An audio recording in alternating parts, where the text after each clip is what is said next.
Hey, hope everybody's doing well. It's Saturday afternoon. It's like upper 80s here, middle 80s, I guess. Sun shining and hot. Today I'm going to talk about why men over 50 must stay fit. And it's just not about looking good. Although, losing weight, getting fit, lifting weights, your body will look better. Don't mean your face is going to look better. As a matter of fact, getting fit after 50, it's not about looking good for Instagram or whatever, Facebook, TikTok, or whatever. It's about survival, guys.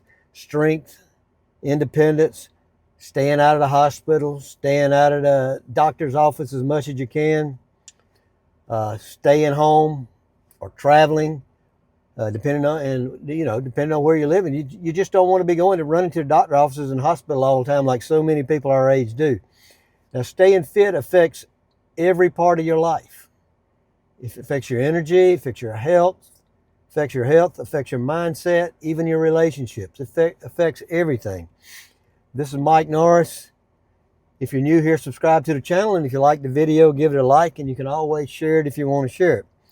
Now, I think you should have a talk with yourself today, about your fitness and health, exactly where you're at. And the other day, I had a talk with myself about my finances, looking at what I got, things I want to do, any changes I can make, things like that. But I think a huge majority of the people, you really need to sit down and say, okay, where's my fitness right now?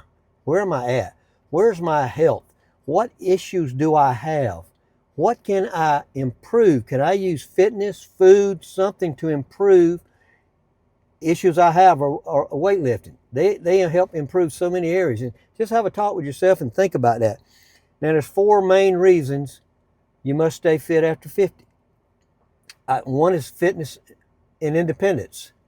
Fitness kind of equals independence. Independence, staying mobile, stronger body, capable body. You're taking care of yourself and your family. Being strong and fit is, and if some of you may have parents or grandparents or somebody, and you saw this, they were falling, they had a lot of issues, they got hurt all the time. You don't want to be that. You want to have fitness independence. You want to be able to move, go. I travel around the world. I'm going to Vietnam by myself. I'm going to meet a group there, but most of the traveling, like I talked to a friend of mine I saw yesterday at the gym. He was in Iraq with me. Hadn't seen him in quite a while, but he was in town and he came into my gym. And I said, "Yeah, I've been traveling the world, man, all by myself. I don't really need anybody to go with me. I meet people everywhere I go. But I'm confident in my abilities, and I'm not going to. Anything can happen, but I'm confident in my abilities to do that. And I'm not going to be falling down and breaking legs. I could trip over something. Something could happen, but I don't worry about stuff like that." Number 2, fitness protects your heart and brain. Huge. Cardiovascular fitness plus strength training equals less risk of stroke, dementia, diabetes, and heart attack. That cardiovascular health is big for you, as well as the strength training. Strength training does miracles for you, and changing that diet. Slowly but surely changing the way you eat. I say slowly but surely because most people just can't stop and go from eating all that sugar and stuff. They just can't stop immediately. It takes time. The book, Younger Next Year. I've talked about this book. I got the video up there where I talked about the book, and there'll be a link below. This is an unbelievable book. It's really big into cardiovascular fitness, and I'm going to do a video very soon on this, on the different types of aerobics. Right now, I tell people just to walk, especially new people that are just starting. I act like all I do is walk, but I do some other stuff, But I have had long periods where all I did nothing but walk and hike for months and months. But there's reasons that you want to elevate, go from like zone 1 to zone 2. Most people our age will never go to zone 3, but that's another video I will make about the different zones. Number 3, fitness boosts mental health. Movement, folks, reduces depression, stress, brain fog, and helps you sleep better. And this is something I know for a fact, for me and from clients, no sleep equals stress. Stress equals inflammation in your body. Inflammation equals disease and sickness, which can lead to an early death.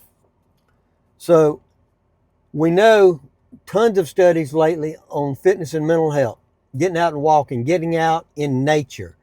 PTSD patients, military guys, PTSD, going for hikes, getting out in nature. They know that it does wonders for you. If you got a dog, you take your dog along. But if you don't, you just hike by yourself like I do. And we know that, it's great for depression, getting that movement, getting in the gym is great. Depression, stress, brain fog, all that good stuff. Number 4, fitness extends your life.